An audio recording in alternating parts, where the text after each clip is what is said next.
for the second chance. Kumain lang natin siya. Naglato.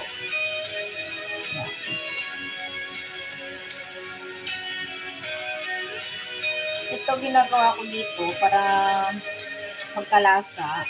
Bino-boil ko siya together with the vegetables. Diba? Para healthy siya. Boil lang natin na ano. Tapos, blend lang natin. With the vegetables. Ayan lang siya. Naghugas po ako, ha? Sasabihin nyo, ha? Ngayon, the same processing lang po tayo. Hanggang matapos. Ayan. Maglalagay tayo sa ating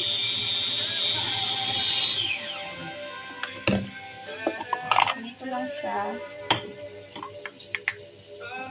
Merong pagkain yung alaga ko pag wala. Sa vacation tayo, no? Ayan, marami pa. Ayan.